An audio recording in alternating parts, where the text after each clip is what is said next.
श्री गुरु चरण सरोज रज निज मुन मुकुर सुधार बरन्यो रघुबर बिमलेशु योधायक फल छार। बुद्धहीन तन जान के सुमिरो पवन कुमार बल बुद्धि विद्या देव मोहि हरौ कलेश विकार।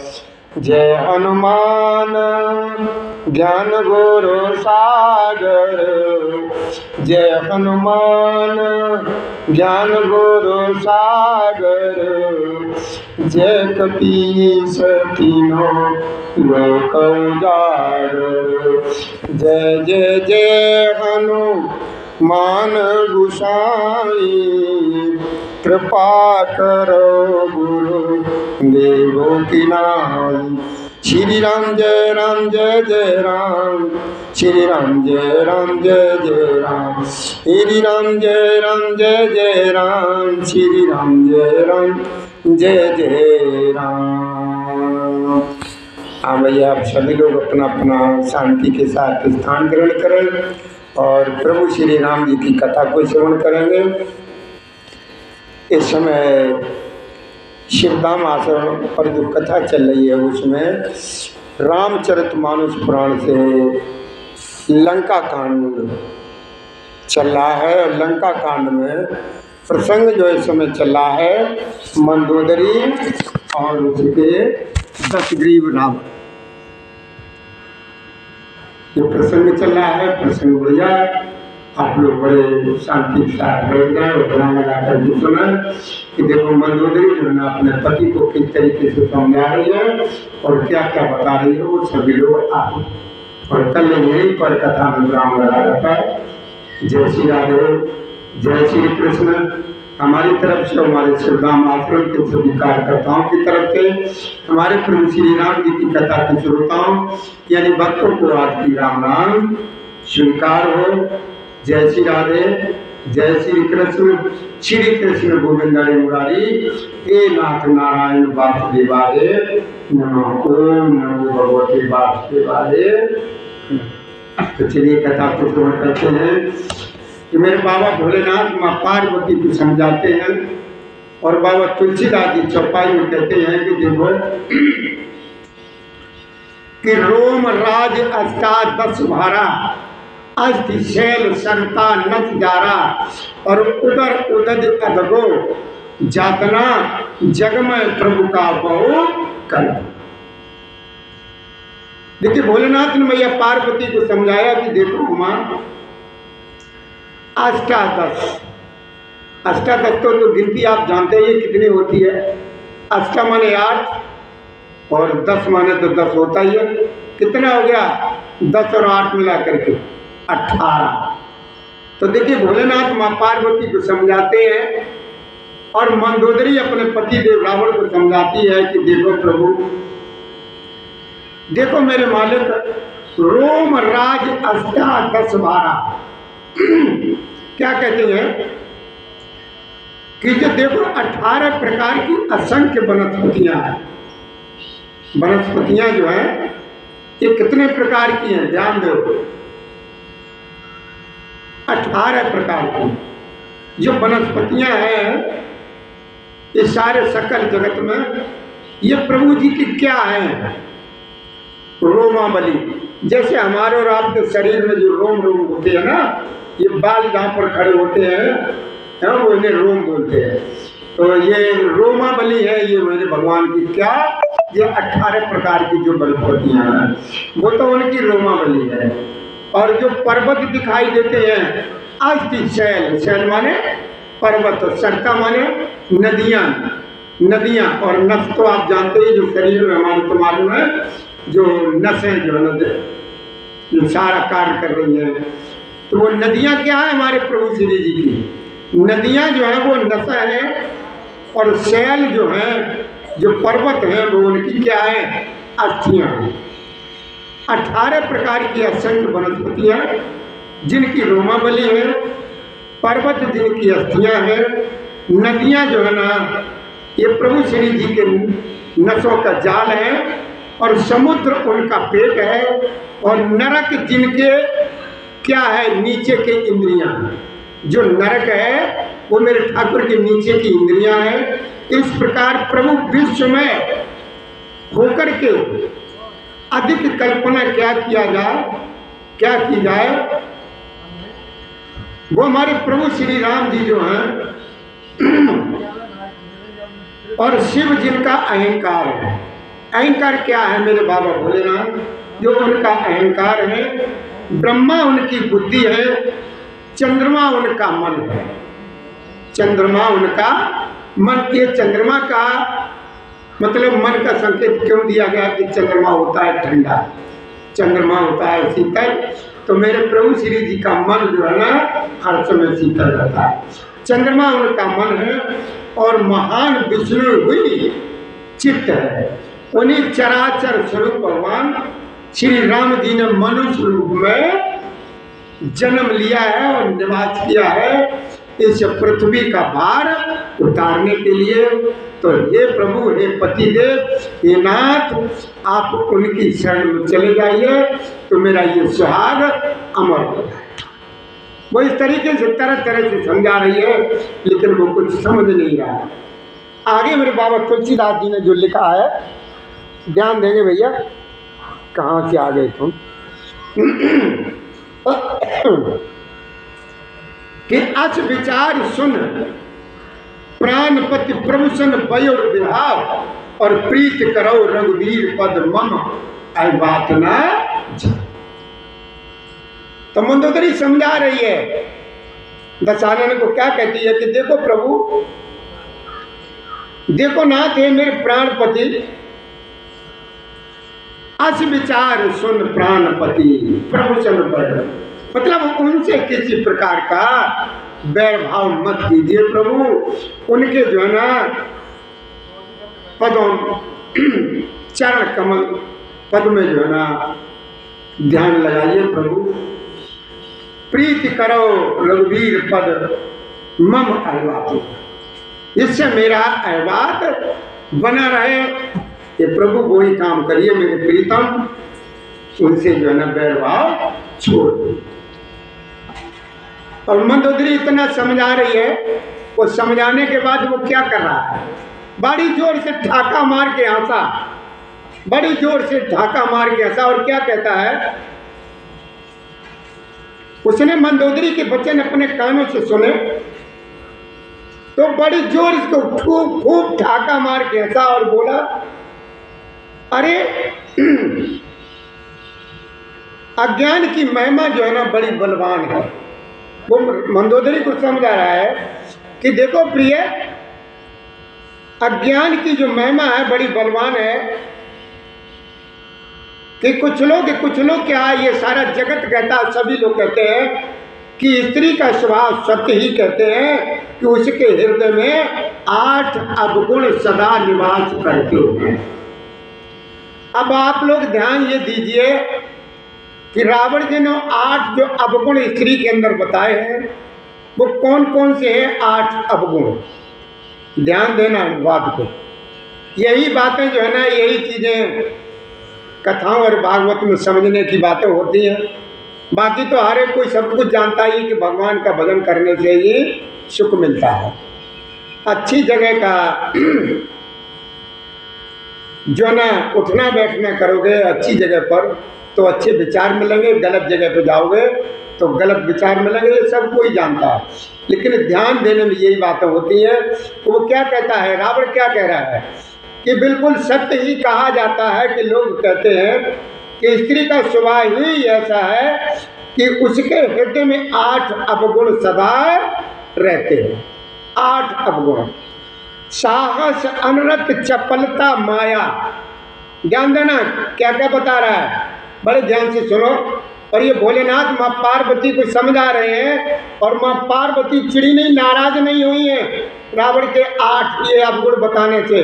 वो बड़े प्रेम से बड़े ध्यान से सुन रही हैं और भोलेनाथ सुना रहे हैं कि साहस, साहस माने हिम्मत, ताकत, कि साहस, अनरत, चपलता, चपलता मतलब इधर किधर, और माया, माया तो जानते हैं आप लोग, ये स्त्री माया तो होती है, अपने को सौंदर्य रूप से निखारना, दूसरे को उल्लू बनाना, पागल बनाना, बताना, ये सब देखो किस तरीके से बता रहा है कि भय अविवेक यशोच अदाया, रूप कर रूप सकल ते गावा, अति विशाल भय मोह सुनावा। ये रावण कह रहा है अपनी पत्नी से, मंदोदरी को समझा रहा है, किस तरीके समझा रहा है कि हाँ, ये जो कही जाती है वह बात बिल्कुल सत्य है कि स्त्री के अंदर जो है ना 8 अवगुण हर समय विराजमान रहते हैं। भैया अगर कोई हमारी बहन बेटी अगर सुन रही हो, अब आज पहुँच रही, तो इस बात को बुरा न माने कि हमारे ये शास्त्रों में लिखा है, देखिए रावण किस तरीके से बता रहा है, और जो इनमें लिखा गया वो सत्य ही कहा गया है कि साहस यानी साहस, अनरत, चपलता, माया। अनरत कहते हैं झूठ को, झूठ बोलना, ये जुबान पर रखा रहता है कि साहस, झूठ, चंचलता, माया, छल कपट, भय और डरपोकपन, अविवेक यानी मूर्खता, अपवित्रता और निर्दयता। तूने शत्रु का समय विराट रूप पर गाया और मुझे उसका बड़ा भारी वैसा। मतलब ये 8 प्रकार के अवगुण बताए हैं। अगर आप नोट करना चाहते हैं तो नोट भी कर लें, कहीं किसी तरीके की बात आ भी जाती है तो आप बड़े उससे अच्छे तरीके से कह सकते हैं कि देखो भैया ये कोई बड़ी बात नहीं है कि रामायण में भी बताया है, और रामायण में जो रावण जो है ना इतना विद्वान, राम और रामायण और रावण तीनों की एक ही राशि है, एक ही राशि है तीनों की, और तीनों के एक ही काम है, लेकिन काम किसी के अच्छे हैं तो किसी के खराब हैं, और कोई आगे रास्ता सिखाता है। एक ही राशि है सबकी तीनों की, रामायण की और राम की और रावण की, और एक से एक तीनों अपनी अपनी जगह सब होशियार हैं, सब होशियार हैं तीनों, ऐसी बात नहीं। तो अब देखिए उसने कौन कौन से गुण बताए हैं। साहस, अनरत, चपलता, माया, भय, अविवेक, असौच, असौच कहते अपवित्र को, अदाया, रिप कर रूप सकल ते गावा, और अति विशाल भय मोहि सुनाओ। दशानन कह रहा है कि साहस, झूठ बोलना, चंचलता, माया, छल कपट और अपने को सौंदर्य रूप में दिखाना, डरपोकपन, अविवेक, मूर्खता, अपवित्रता और निर्दयता। तूने शत्रु का समग्र विराट रूप गाया और मुझे उसका बड़ा भारी भय सुनाया। ये दशानन कह रहा है अपनी पत्नी से, मंदोदरी से। अब क्या कह रहा है वो, आगे क्या कह रहा है कि सो सब प्रिया सहज बस मोरे।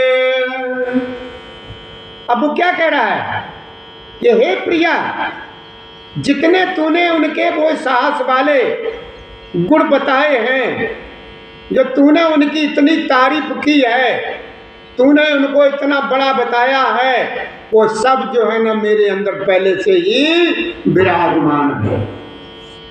वो सब मेरे अंदर जो है ना पहले से ही विराजमान है। तब तूने क्यों मुझे बताया, क्यों मेरे लिए जो तू वो है ना वो दिखा रही है। सो सब प्रिया सहज बस मोरे, और समझ परा प्रसाद अब तोरे, जाने प्रिया तोरी चतुराई, रे विधि करो मोरी प्रभु। वो उल्टा बोल रहा, उल्टा बोल रहा। क्या कह रहा कि हमने अब समझ पाया कि उनके बहाने से तू मेरी तारीफ कर रही है। दशानन क्या कह रहा है, ये तो उनका तो एक नाम है, उनका तो एक बहाना है, और तारीफ तू इस बहाने से मेरी कर रही है। वो क्या कह रहा है, सो सब प्रिया सहज बस मोरे, और समझ परा प्रसाद अब तोरे, जाने प्रिया तोरी चतुराई, यह भी दिखाओ मोरी प्रभु। यानी तू मेरी तारीफ कर रही है। ये प्रिय, यह सब चराचर विश्व तो स्वभाव से मेरे बस में है, और तेरी कृपा से मुझे यह समझ में आ पड़ा है कि हे प्रिय, तेरी चतुराई में समझ गया, जान गया तो इस प्रकार इसी बहाने से मेरी प्रभुता का बखान कर रहे हैं। समझ लीजिए।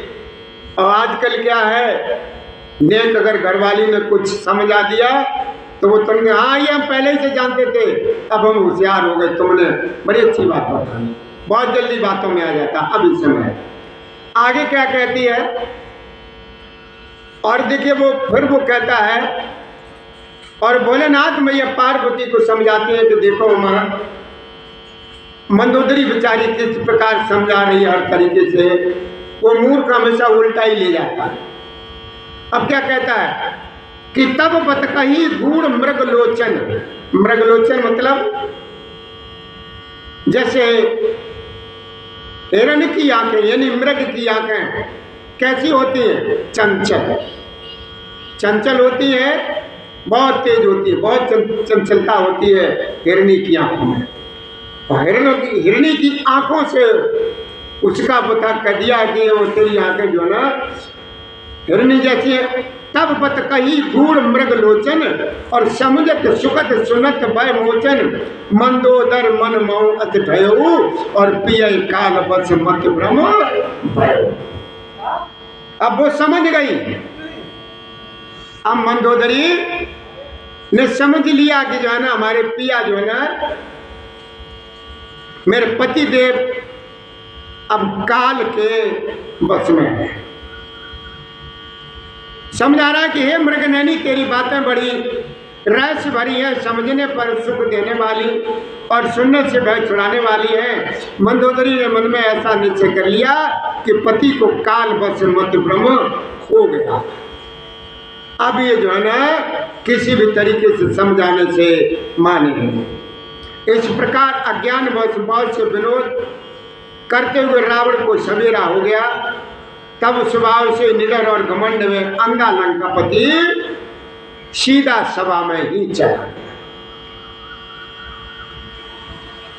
ये तब बादल अमृत सा जल बरसाते हैं तो भी बेत फूलता फूलता नहीं है।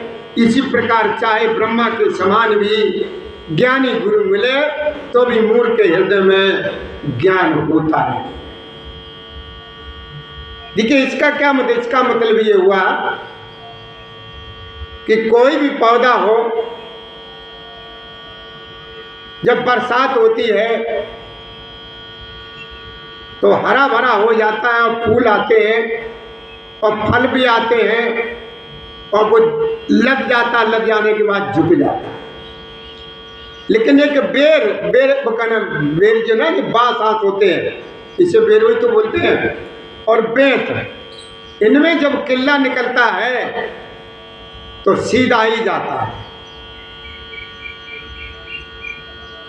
ये जो बेर का जो किल्ला है और बेंत का किल्ला, ये सीधा ही जाता है। ये तो बादल अमृत बरसाते हैं, कितना बढ़िया कुछ भी जल बरसाएं तो भी बेत फूलता फलता नहीं है। इसी प्रकार चाहे ब्रह्मा के समान भी ज्ञानी गुरु मिले तो मूर्ख के हृदय में ज्ञान आता। बेत पर बरसात का और धूप का किसी प्रकार का कोई फर्क नहीं पड़ता। चाहे धूप हो और चाहे मौसम ठंडा हो, चाहे बरसात हो, बेत के ऊपर कोई फर्क नहीं पड़ता। उसमें किल्ला निकलता है तो सीधा ही है। और उसी प्रकार जो है ना मंदोदरी रावण को समझा रही है, लेकिन उसके ऊपर समझाने का कोई असर नहीं पड़ा। अब इधर क्या हुआ, प्रभु जी की सेना की तरफ क्या हुआ? मेरे भोलेनाथ मैया पार्वती को समझाते हैं, कहते हैं कि देखो उमा, मेरे प्रभु श्री राम जी अब नित्य प्रति जो क्रिया जो होती है सुबह की, इसके लिए जागे। अब यहाँ प्रातः जागे रघुराई, पूछा मत सब सचिव बुलाई, कयो वेद का करो पाई, और जामवंत के पद सिर नाई। अब वो देखिए रावण दशानन, वो मस्त है, उसे दुनियादारी से कोई मतलब नहीं है, डर तो रहा है, प्रभु को डर तो रहा है, लेकिन किसी को ये महसूस नहीं होने दे रहा है कि रावण जो है ना राम जी से डर रहा है। ये बिल्कुल एहसास नहीं होने दे रहा किसी को। दिखावटी हंसी करता है, दिखावटी बहादुरी करता है, ये सब दिखावटी करता है।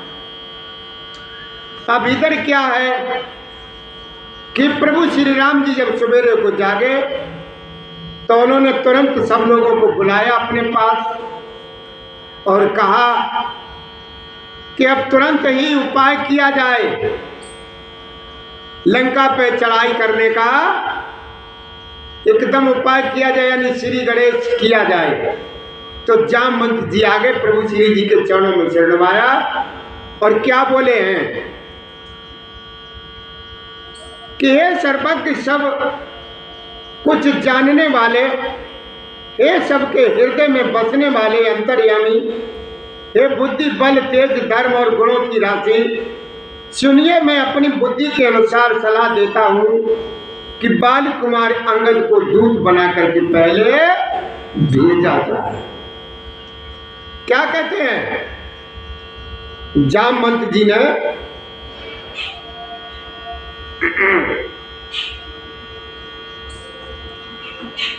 उनसे कहा, प्रभु जी को बताया कि हे नाथ, ऐसा करिए जो बाली कुमार अंगद है,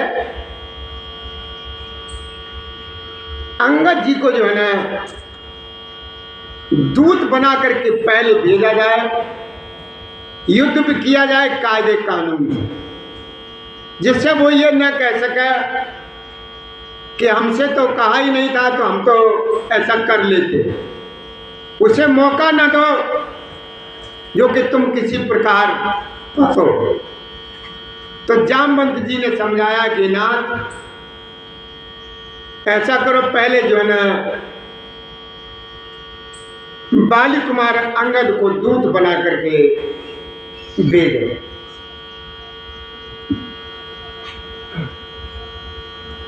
तो ये सलाह जो है ना अंगद जी के लिए सब लोगों को बहुत पसंद आई। यह जामवंत की होशियारी है, प्रभु जी को बहुत अच्छी लगी और सभी के मन को भाई। कृपा के निदान प्रभु श्री राम जी ने अंगद से कहा कि हे बल बुद्धि और गुणों के धाम बाली पुत्र हे तात, तुम मेरे काम के लिए लंका को जाओ।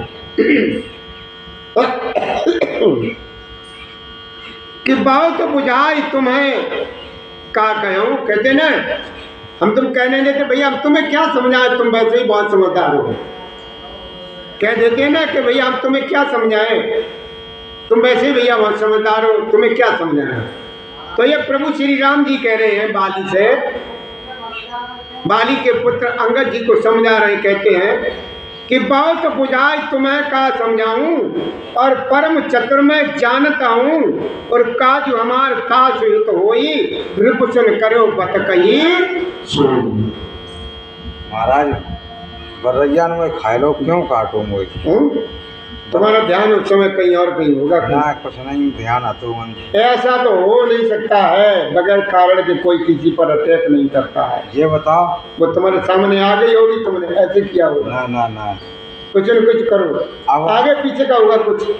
आपको कुर्ता है महाराज, अगर हमारी तुम्हारी दोस्ती है तो हम आपको कुर्ता ले जाए सिकत मेरी राजी से। हाँ मतलब मेरी राजी ना है और आपकी खुराजी से हम हमारे वहाँ में कब्जा करो तो कैसे कर ले नहीं कर सही है। तो बर्रैयन मतलब पेंट में रख लो अपना घोसला। जब जियो अपना मकान बना लिया, कोठी बना ली फर्स्ट क्लास। तो हमें ज़रूरत पड़ी पेंट की। हाँ हमारी चीज़ और हम भाई हमला कर 200 ऐसा ही होता है, ये सरकार ही ऐसी है, ऐसा ही होता। जब सरकार ऐसा कर सकती है तो ये गलत है कि ना है? गलत तो है, बात गलत। हाँ तो हमने महाराज जी को पूछा है सवेरे क्या महाराज ऐसा होगा ना, पैंट जहाँ तुम्हारी टंगी नहीं होगी वहाँ पर ठंडक ठंडक होगी वहाँ पर। ठंडा ठंडा कछना उन्ने बजे गदरी में तो बढ़िया बनाए लो छता काफी दिन हो गए। उन तो टंगो तो पैंट तो हमने गई शाम थोड़े होगा ना कल तो उनकी हमें चार कीड़ा कूड़ा हुआ है क्या करें। तुम्हारे आगे पीछे का कुछ होगा पता नहीं नहीं आगे पीछे को है जरूर। तो इस प्रकार जो है ना प्रभु श्री राम जी ने अंगद जी को समझाया और अंगद जी से कहा कि तुमको मैं बहुत समझा करके क्या कहूं, मैं जानता हूं कि तुम परम चतुर हो। शत्रु से वही बात करना जिससे हमारा काम हो जाए और उसका भी कल्याण हो। कहते ना भैया ऐसा उपाय कुछ निकालो जिससे सांप मरे न लाठी टूटे। ऐसे कहते हैं ना कि दोनों काम, मेरा भी काम बन जाए उसका भी कुछ बिगड़ाना, ऐसा काम करो। तो इसी प्रकार जो है ना अंगद जी को प्रभु श्री राम जी ने समझाया और अंगद जी तैयार हो गए। प्रभु को आज्ञा सिर चढ़ा करके और उनके चरणों की वंदना करके अंगद जी उठे और कहने लगे कि हे भगवान श्री राम जी, आप जिस पर कृपा करें वही गुणों का समुद्र हो जाता है। हे प्रभु, जिसके ऊपर आपकी कृपा हो जाती है वही जो है ना गुणवान धनवान सब कुछ बन जाता है, जिसके ऊपर आपकी कृपा हो जाती है। और जिसके ऊपर आपकी कृपा नहीं हो वो चाहे 24 घंटे तुम्हारे उसमें लगा रहे फिर भी कुछ नहीं। बंद चरण और धर प्रभुताई, अंगद चलो समय सुरनाई। और प्रभु प्रताप और सहज असंका और रण बांकुरा बाल सुत बंका।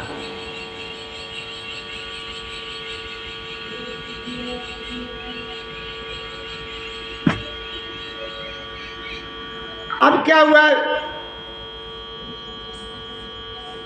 अब बाली महाराज जी ने नहीं अंगद जी ने प्रभु श्री राम जी के चरणों की वंदना की और भगवान की प्रभुता को हृदय में धारण किया। और अंगद जी ने सभी जितने भी जो समय सभागण थे, जितने भी लोग थे, सभी को सिर नवाया और प्रभु के प्रताप को हृदय में धारण किए हुए श्री अंगद जी बाली पुत्र साबावक ही निर्भय होकर के एकदम जय श्री राम का नारा लगाया और एकदम चल दी। पुर बैठत रावण कर बेटा और खेलत रहा सो हो गई बेटा। और बात बात करस बड़े आई और जुगल अतुल बल पुण्य तरुणा।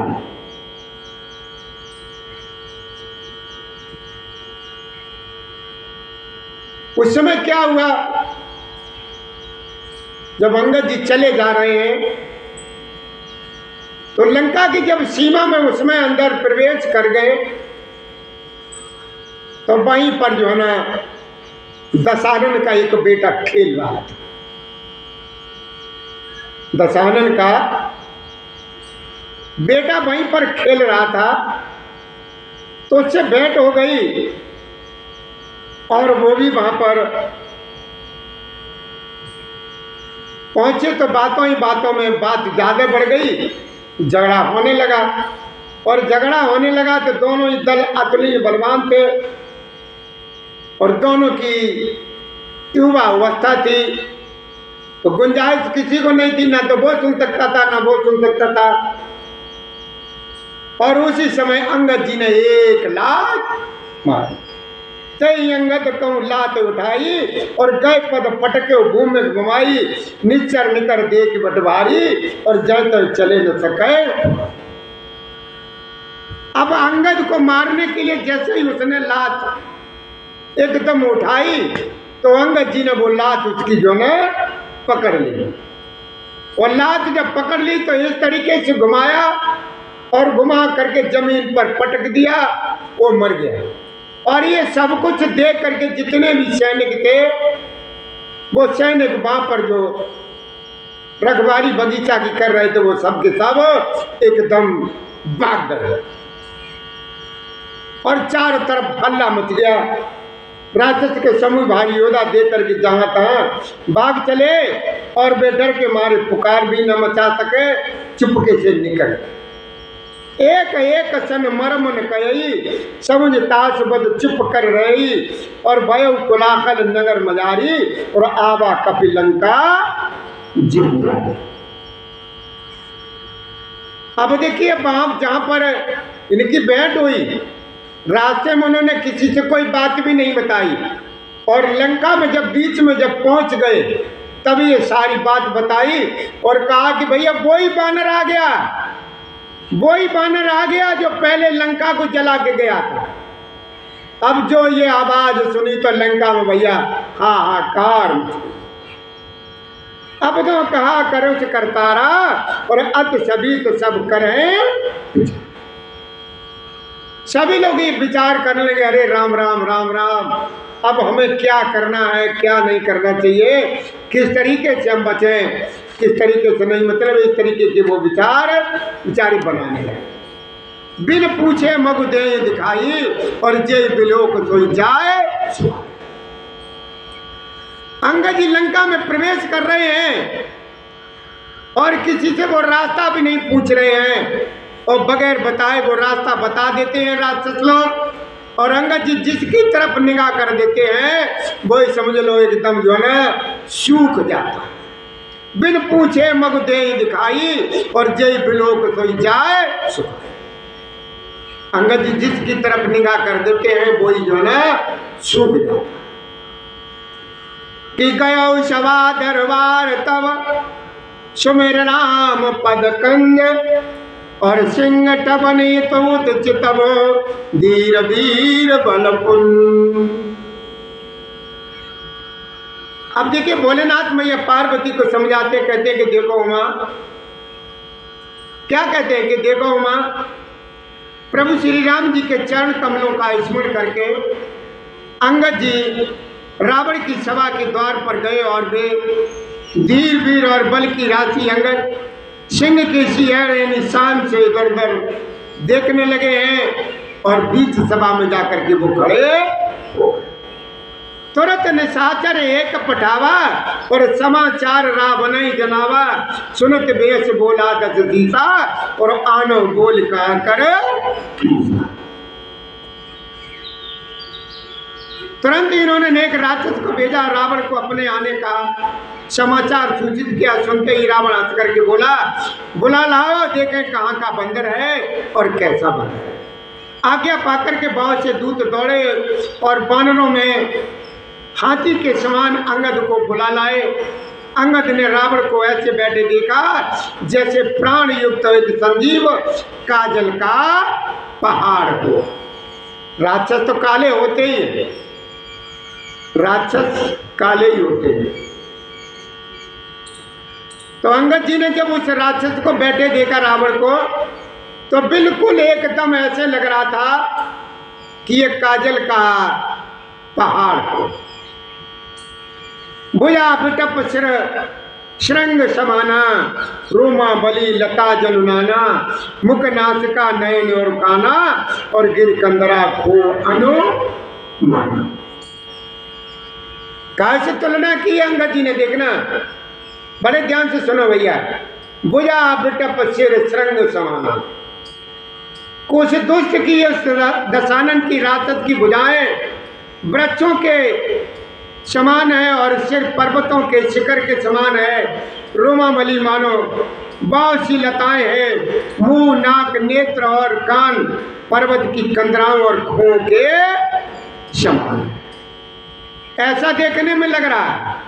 गयो सभा मन नेकुन मुरा, और बाल तनय अति बल बाकुरा, उठे सभासद कपकों देखी, और रावण उर्वा क्रोध विशेष। अब क्या हुआ,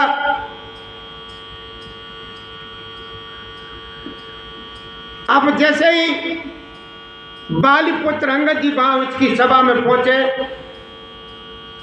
तो अत्यंत बलवान मां के वीर बालीपुत्र अंगद सभा में गए। वे मन में जरा भी नहीं झिझके, अंगद को देखते ही सब सभासद उठ खड़े हुए और यह देख करके रावण के हृदय में क्रोध।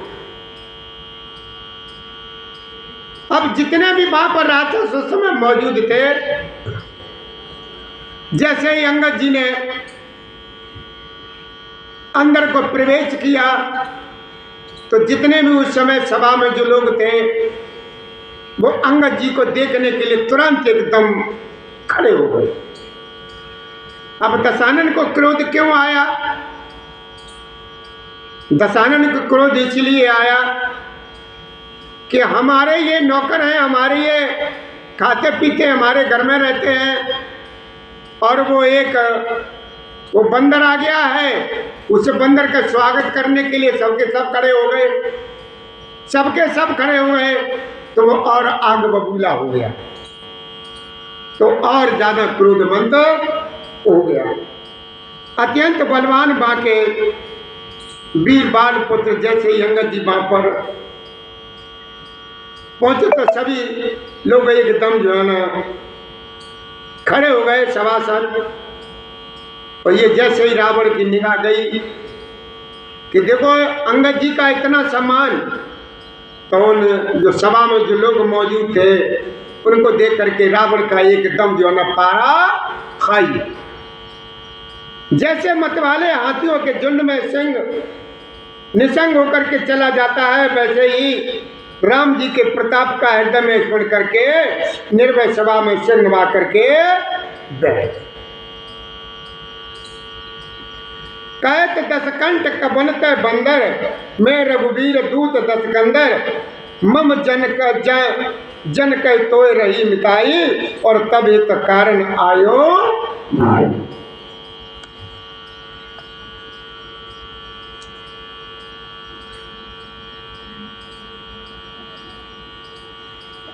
क्या कहा? तुलसीदास जी चौपाई में लिखते हैं और बाबा भोलेनाथ मैया पार्वती को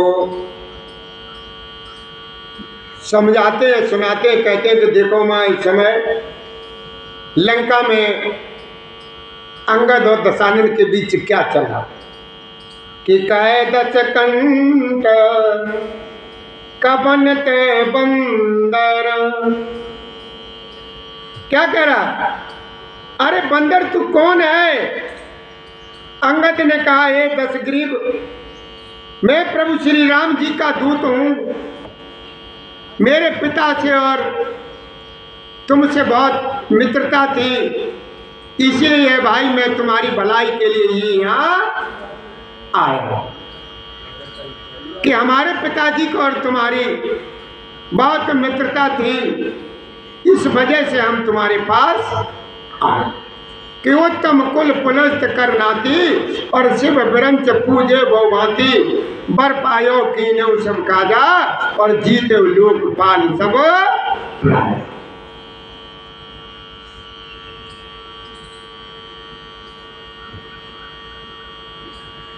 उत्तम कुल पुलस्त करनाती।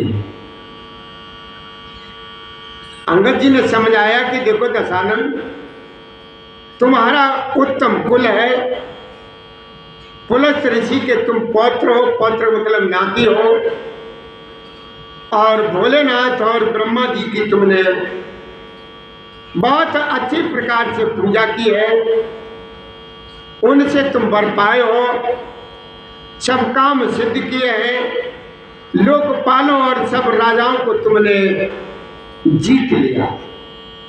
ये अंगद जी दशानन को समझा। नृप कहते हैं राजा के, नृप अभिमान मोह बस किंबा, हरियाणो सीता जगदम्बा, अब शुभ कहा सुनो तुम मोरा, और सब अपराध क्षमो प्रभु तुम।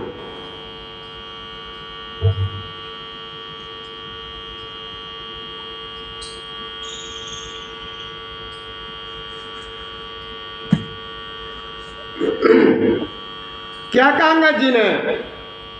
राजमत से या मोह बस तुम मेरी मां जगत जननी सीता जी का हरण कर लाए हो, अब तुम मेरे शुभ वचन सुनो, मेरी हितभरी सलाह मानो, उसके अनुसार चलने से प्रभु श्री राम जी तुम्हारे जितने भी अपराध हैं वो सब क्षमा कर देंगे और तुम जो है ना बेखूब खटक होकर के अपना राज्य दांतों में तिनका दबाओ, गले में कुल्हाड़ी डालो, कुटुंबियों सहित अपनी स्त्रियों को साथ लेकर आदर पूर्वक जानकी जी को आगे करके इस प्रकार सब छोड़ करके कि दसन गयो तृण कंठ कुठारी, परजन सहित संग निज नारी, सादर जनक सुता कर आगे और यह विधि चलो सकल भय। अंगद जी ने क्या कहा कि देखो दशानन, दांतों में तुम तिनका दबाओ और गले में कुल्हाड़ी डालो, कुटुंबियों सहित अपनी स्त्रियों को साथ लेकर आदर पूर्वक जानकी जी को आगे करके इस प्रकार भय छोड़ करके चलो, वो तुम्हारा उद्धार हो के प्रंत पाल रघुवंश मन त्राय त्राय अब मोय, आरत गिरा सुनत प्रभु अवय करोगे। अंगद जी समझा रहे। अंगद जी ने कहा कि देखो भाई, अरे हे शरणागत के पालन करने वाले रघुवंश शिरोमणि श्री राम जी, मेरी रक्षा कीजिए, रक्षा कीजिए, रक्षा कीजिए। इस प्रकार आर्त प्रार्थना करो, आर्त पुकार सुनते ही प्रभु तुमको निर्भय करेंगे। मतलब अंगद जी दशानन को इस तरीके से समझा रहे हैं कि तुम ऐसा करो तो हमारे प्रभु जी जो है ना, तुम्हारे जितने भी अपराध हैं, जो कुछ तुमने किया है वो सब क्षमा कर देंगे, सब क्षमा कर देंगे और तुम एकदम बेखटक होकर के अपना हाथ प्रणत पाल रघुवंश मन त्राय त्राय अब मोय, आरत गिरा सुनत प्रभु अभय करोगे। तुम प्रार्थना करो, प्रभु से कहो कि मुझे माफ कर दो, मुझे माफ कर दो, तो प्रभु तुमको माफ कर। अब अंगद जी तो समझा रहे और ये सुनकर के रावण को एकदम गुस्सा आ गया। दशानन ने गुस्सा आ गया तो वो क्या कहता है कि रे कपिपोत बोल संभारी और मूढ़ न जाने मोय सुरारी, और कहो निज नाम जनक कर भाई, और के नाते माने मिताई। मिताई माने मित्रता।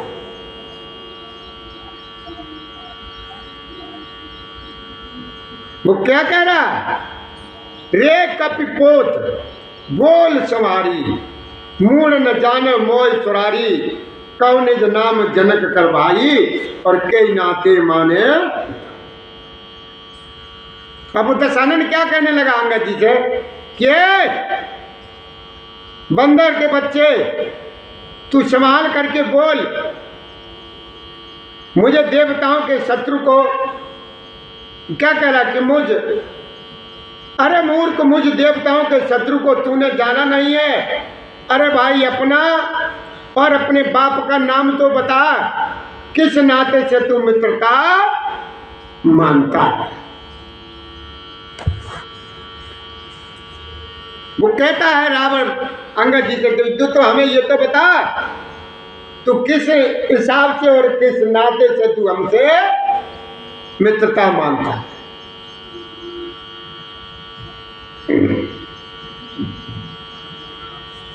ये कथा में प्रसंग भैया बहुत अच्छा चल रहा है और आप लोग थोड़ा थोड़ा भी अगर ध्यान देंगे तो आपकी बहुत कुछ समझ में आएगा, बहुत कुछ समझ में आएगा। तो यहाँ प्रभु जी की ही सब महिमा है। प्रभु अगर चाहते तो ये प्रभु कर क्या रहे हैं, ध्यान दीजिए, प्रभु ये सब लीला ही तो कर रहे हैं, मर्यादा दिखा रहे हैं कि मर्यादा के अंदर चलना चाहिए, और मर्यादा में चलने के ढंग क्या क्या है। तो प्रभु वो ही कर रहे हैं कि मर्यादा क्या है कि सीधा युद्ध करना सही नहीं है, पहले उसे संकेत दे दो, उसे सचेत कर दो कि भैया देखो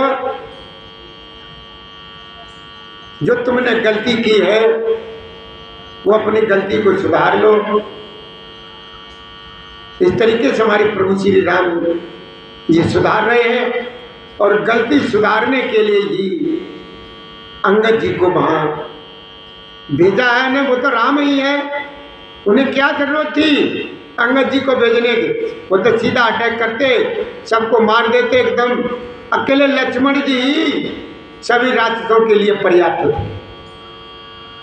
एक क्षण नहीं लगती, लक्ष्मण जी सब राक्षसों को खत्म करके जानकी जी को, लेकिन वो तो लीला मंच पर ये लीला है। हाँ भैया देखो, सुनो देखो कि एक शिष्य महाराज शिष्य थे गुरु जी के,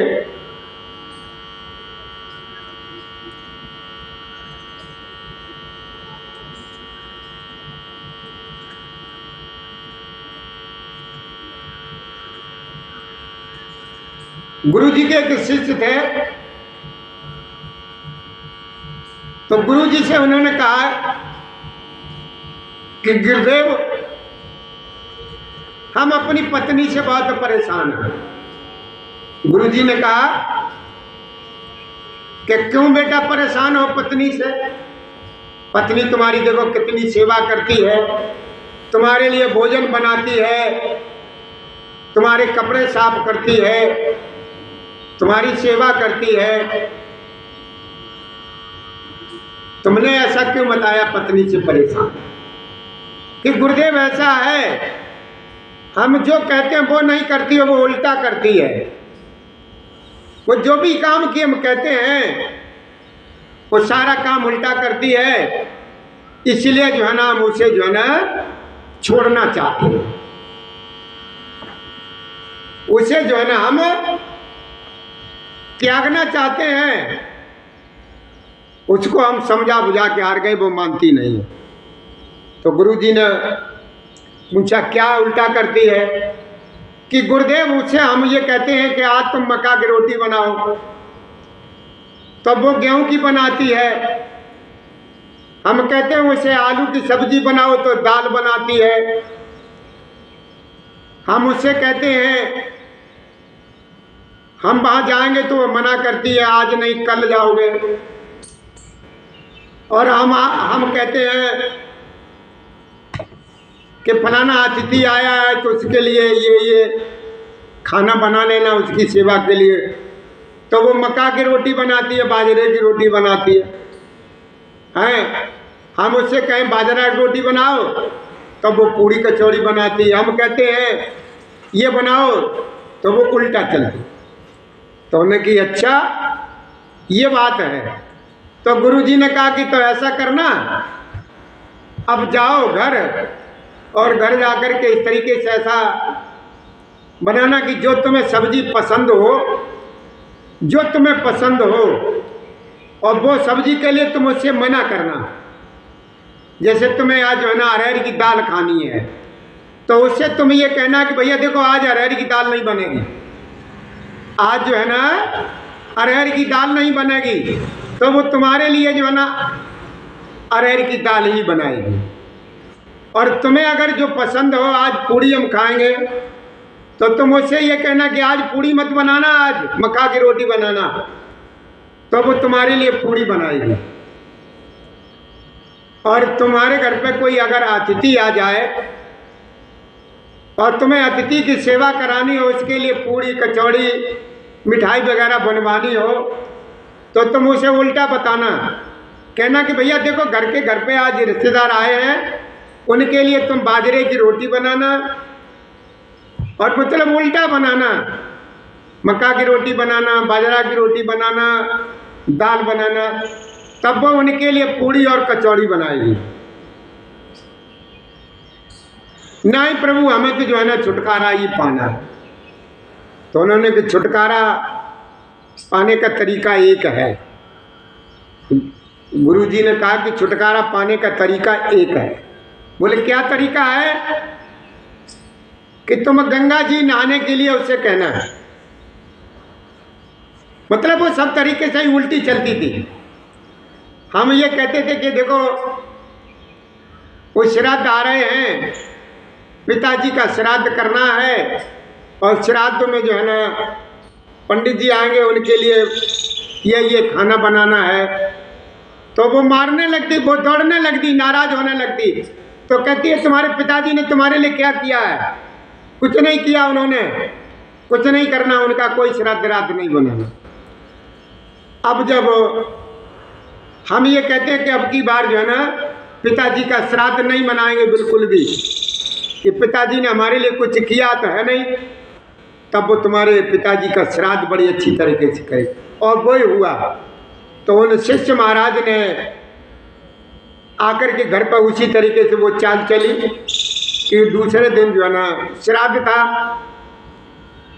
तो उन्होंने कहा कि देखो भाई ऐसा है फलाने की मम्मी कि कल श्राद्ध है, अब की बार पिताजी का श्राद्ध नहीं करना, कुछ नहीं करना।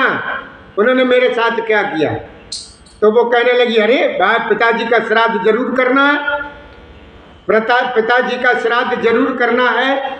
कि इन्होंने देखिए तुमको सारा इतना सारा धन दिया, मकान दिया, जमीन दी, कोठी दी, घर दिया, सब कुछ दिया, पिताजी का श्राद्ध जरूर करना। तो वो इतना करेगी, इतना करेगी, इतना करेगी कि ऐसे 10 श्राद्ध कर दो तब भी वो खत्म नहीं हो। तो लिहाजा गुरु जी हमें जो है ना छुटकारा पाना ही पाना। तो छुटकारा पाने का रास्ता बताइए गुरु जी।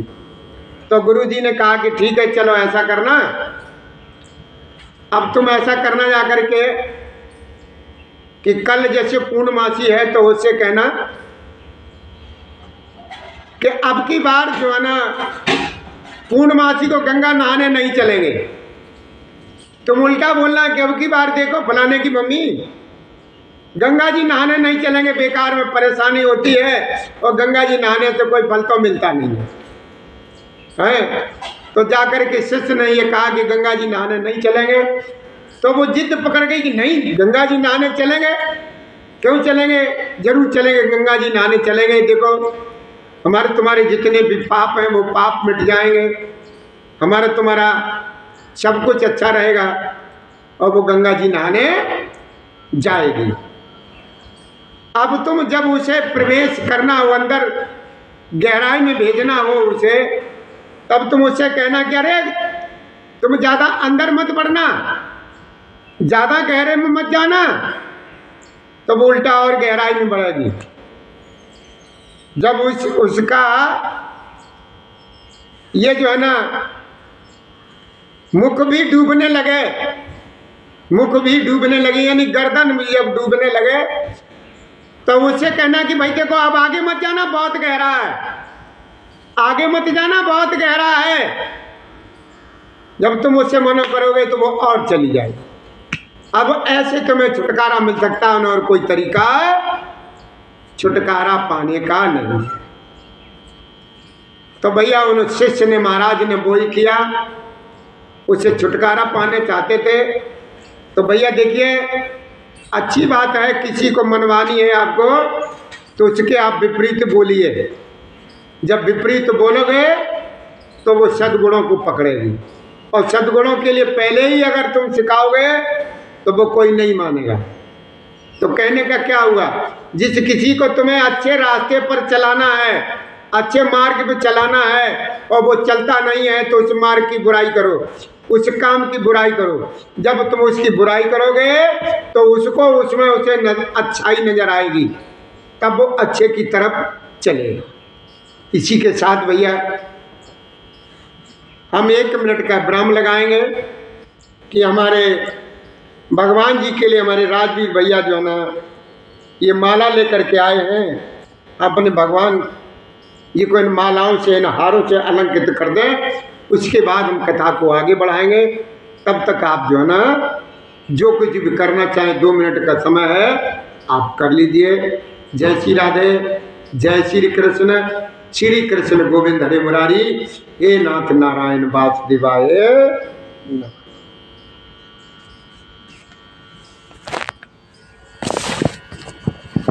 श्री राम जय जय राम, श्री राम जय जय राम, श्री राम जय जय राम।